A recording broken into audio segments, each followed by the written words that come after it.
Can we switch the language? Ya tú sabes. Welcome to Sahara,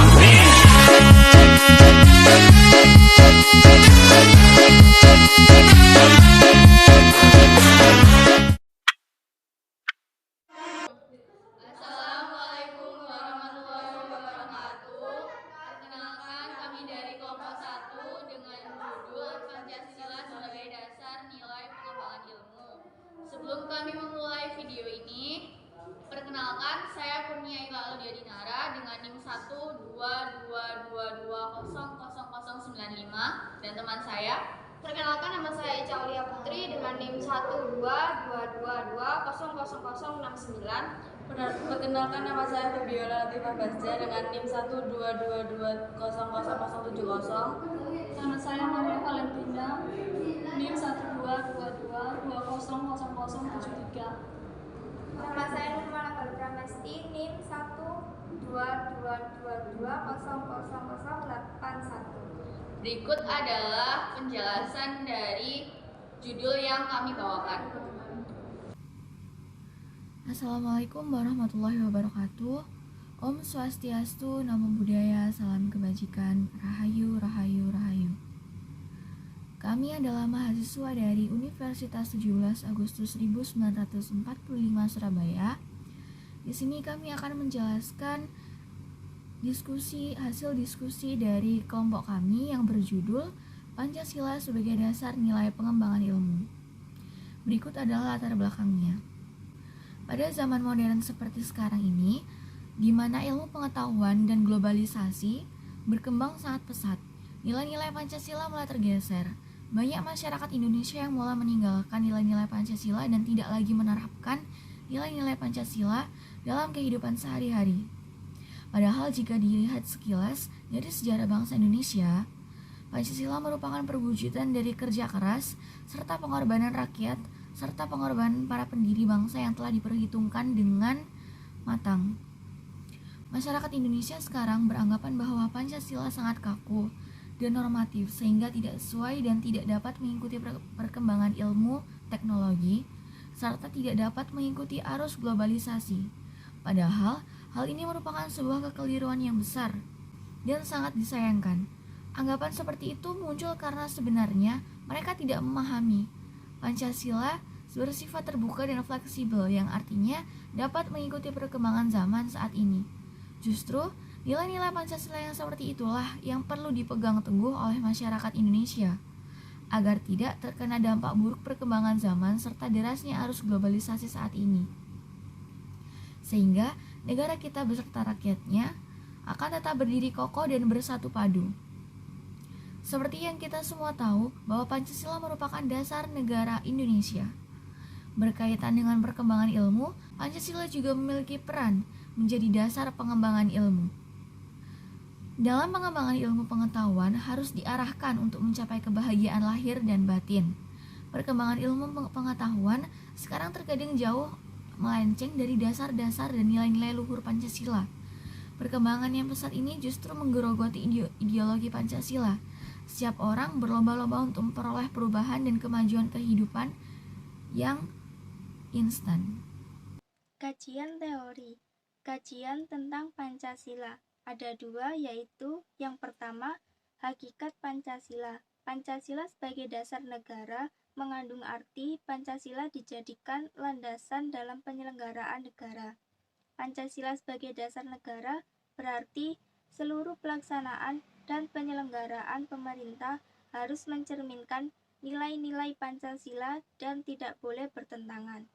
Pancasila memiliki arti 5 dasar, sedangkan sila sendiri sering diartikan sebagai kesesuaian atau peraturan tingkah laku yang baik.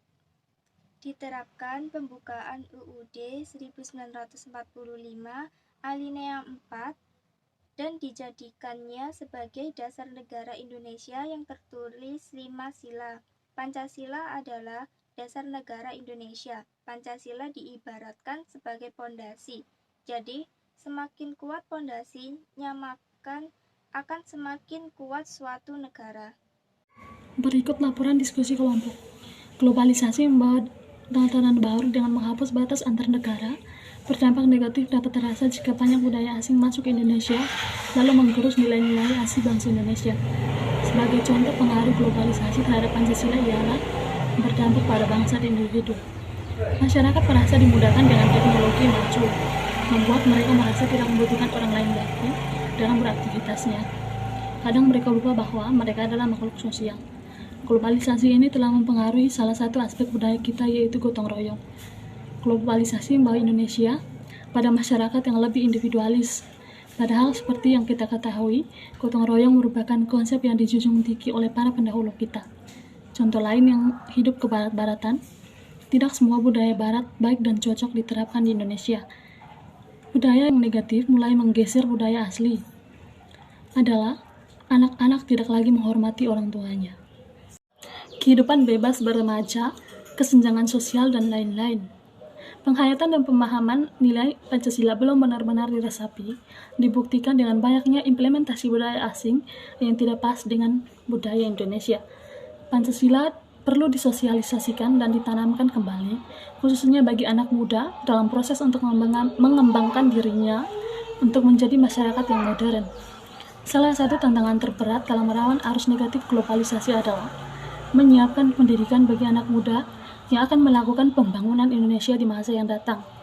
Diharapkan kemajuan negara Indonesia kelak dapat sesuai dengan visi dan misi yang telah dituangkan para pembela negara Pancasila. Ketahanan ideologi Pancasila kembali diuji ketika dunia masuk pada era globalisasi, di mana banyaknya ideologi alternatif merasuki ke dalam segenap sendi-sendi. Era globalisasi banyak mengusulkan berbagai alat teknologi modern yang mendatangkan budaya luar masuk ke Indonesia dan menjadi suatu hal yang bisa diikuti. Masuknya era globalisasi ini membuat banyaknya fenomena di mana sudah tidak adanya batas yang seakan memutar dikarenakan jadi berbagai perkembangan di segala aspek kehidupan, khususnya di bidang ilmu pengetahuan dan teknologi. Sehingga saat ini kebanyakan masyarakat itu tumbuh di atas kepribadian bahasa asing. Mereka menghilangkan jati diri yang sudah jelas tergambar dan nilai-nilai luhur Pancasila. Pemahaman masyarakat terhadap Pancasila sudah sangat jauh berbeda. Pembahasan pengembangan ilmu pengetahuan dan teknologi (IPTEK). Dewasa ini mencapai kemajuan pesat sehingga peradaban manusia mengalami perubahan yang luar biasa. Pengembangan IPTEK tidak dapat terlepas dari situasi yang melingkupinya. Artinya, IPTEK selalu berkembang dalam suatu ruang budaya. Perkembangan IPTEK pada gilirannya bersentuhan dengan nilai-nilai budaya dan agama. Sehingga di satu pihak dibutuhkan semangat objektivitas, di pihak lain IPTEK diperlukan pertimbangan nilai-nilai budaya dan agama dalam pengembangannya. Artinya tidak merugikan umat manusia. Kunto Wijoyo dalam konteks pengembangan ilmu menegarai bahwa kebanyakan orang sering mencampur aduk antara kebenaran dan kemajuan sehingga pandangan seseorang tentang kebenaran terpengaruh oleh kemajuan yang dilihatnya. Kunto Wijoyo menegaskan bahwa kebenaran itu bersifat non-kumulatif, yaitu tidak bertambah, karena kebenaran itu tidak makin berkembang dari waktu ke waktu. Adanya kemajuan itu bersifat kumulatif, yaitu bertambah, artinya kemajuan itu selalu berkembang dari waktu ke waktu. Agama, filsafat, dan kesenian termasuk dalam kategori non-kumulatif, sedangkan fisika, teknologi, dan kedokteran termasuk dalam kategori kumulatif. Oleh karena itu, relasi IPTEK dan budaya merupakan persoalan yang seringkali mengundang perdebatan. Relasi antara IPTEK dan nilai budaya serta dapat ditandai dengan beberapa kemungkinan sebagai berikut. Pertama, IPTEK yang gayut dalam nilai budaya dan agama sehingga pengembangan IPTEK harus senantiasa didasarkan atas sikap human religius. Kedua, IPTEK yang lepas sama sekali dari norma budaya dan agama sehingga terjadi sirkulasi yang berakibat pada kemajuan IPTEK tanpa diawali dan diwarnai nilai human religius. Hal ini terjadi karena sekelompok ilmuwan yang meyakini bahwa iptek memiliki hukum-hukum sendiri yang lepas dan tidak perlu diintervensi nilai-nilai dari luar. Ketiga, iptek yang menempatkan nilai agama dan budaya sebagai mitra dialog di saat diperlukan. Dalam hal ini, ada sebagian ilmuwan yang beranggapan bahwa iptek memang memiliki hukum sendiri, faktor internal. Tapi di pihak lain diperlukan faktor eksternal, yaitu budaya, ideologi, dan agama, untuk bertukar pikiran, meskipun tidak dalam arti saling bergantung secara ketat. Relasi yang paling ideal antara iptek dan nilai budaya serta agama tentu terletak pada fenomenal pertama. Meskipun hal tersebut belum dapat berlangsung secara optimal, mengingat keragaman budaya di Indonesia itu sendiri, keragaman tersebut di satu pihak dapat menjadi kekayaan, tetapi di pihak lain dapat memicu terjadinya konflik. Oleh karena itu diperlukan sikap inklusif dan toleransi masyarakat untuk mencegah timbulnya konflik. Untuk itu, komunikasi yang terbuka dan egaliter diperlukan dalam kehidupan bermasyarakat, berbangsa, dan bernegara. Fenomena kedua yang menempatkan pengembangan iptek di luar nilai kebudayaan agama jelas bercorak positivistis. Kelompok ilmuwan dalam fenomena kedua ini menganggap intervensi faktor eksternal justru dapat mengganggu objektivitas ilmiah. Fenomena ketiga yang menempatkan nilai budaya dan agama sebagai mitra dialog merupakan sintesis yang lebih memadai dan realistis untuk diterapkan dalam pengembangan iptek di Indonesia. Sebab iptek yang berkembang di ruang hampa nilai justru akan menjadi bumerang yang membahayakan aspek kemanusiaan. Baik, berikut saya akan menyampaikan kesimpulan-kesimpulan dari anggota kelompok kami. Yang pertama adalah kesimpulan dari Kurnia yang pada akhirnya sangatlah krusial menghadirkan peran Pancasila sebagai rambu-rambu normatif bagi pengembangan ilmu pengetahuan di Indonesia. Pengembangan ilmu dan teknologi di Indonesia harus berakar pada budaya itu sendiri dan melibatkan partisipasi masyarakat luas. Kelima sila Pancasila merupakan pedoman yang berisikan nilai-nilai fundamental bangsa dalam penyelenggaraan kehidupan bangsa dalam segala aspek, yang salah satunya adalah pengembangan ilmu pengetahuan dan teknologi. Hanyalah sia-sia ketika ilmu dan teknologi dikembangkan tanpa melirik norma-norma yang ada, karena justru kerusakan dalam kehidupan bangsalah yang akan terjadi.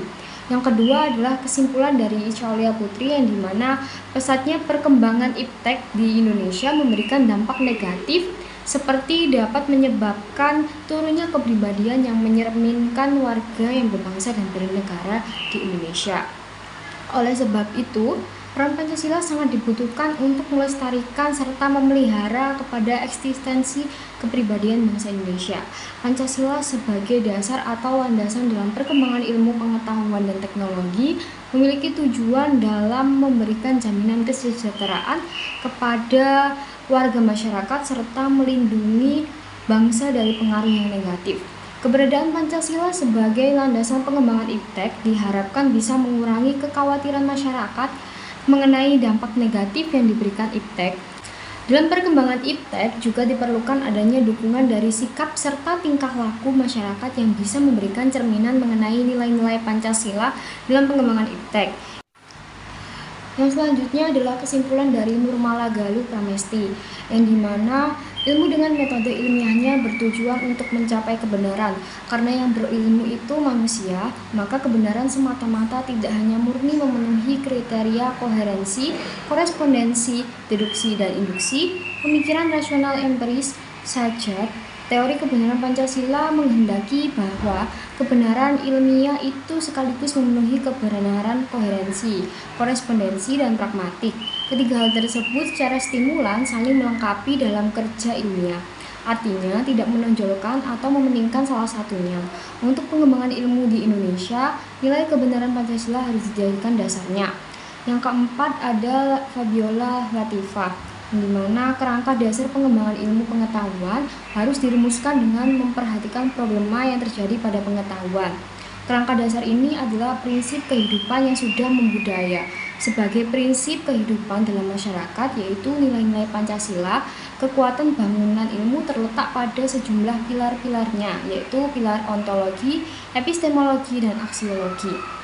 Yang terakhir ada kesimpulan dari Maria, yang dimana Pancasila sebagai dasar negara mengandung arti bahwa nilai Pancasila merupakan pedoman normatif bagi penyelenggaraan negara. Konsistensi ungkapan tersebut berarti bahwa semua penyelenggaraan dan pengendalian pemerintah Provinsi Indonesia, termasuk peraturan perundang-undangan, mencerminkan nilai Pancasila. Pancasila sebagai sumber nilai bagi perkembangan ilmu pengetahuan dan teknologi. Pertama-tama, perkembangan ilmu pengetahuan dan teknologi tidak boleh mengikuti keyakinan agamanya sebagai pengembangan.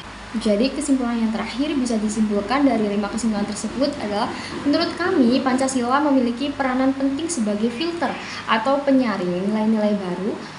Kita perlu dapat menyesuaikan diri dengan cepat terhadap perkembangan zaman, tetapi Pancasila diperlukan untuk mempertahankan nilai budaya asli.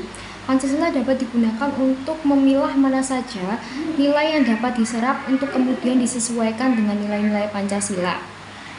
Kita sebagai warga negara Indonesia tentunya harus tetap menjaga dan melestarikan Pancasila dengan cara menerapkan dan menjalani nilai-nilai Pancasila, memahami apa pentingnya Pancasila, serta menanamkan pada diri sendiri bahwa Pancasila merupakan jati diri bangsa yang harus dipertahankan kekokohannya. Menanamkan dan mengamalkan nilai-nilai Pancasila dengan sebaik-baiknya, terutama dengan memperkuat keimanan kita terhadap Tuhan Yang Maha Esa, adalah cara terbaik agar kita tidak mudah terpengaruh arus globalisasi. Dan menjalankan hal tersebut, diharapkan Pancasila tetap menjadi pandangan yang memiliki nilai besar dalam negara dan tidak pernah luntur meski perkembangan zaman terus-menerus berubah. Sekian dari kelompok kami. Apabila ada salah kata mohon dimaafkan. Apabila ada lebihnya mohon dikembalikan. Terima kasih. Wassalamualaikum warahmatullahi wabarakatuh.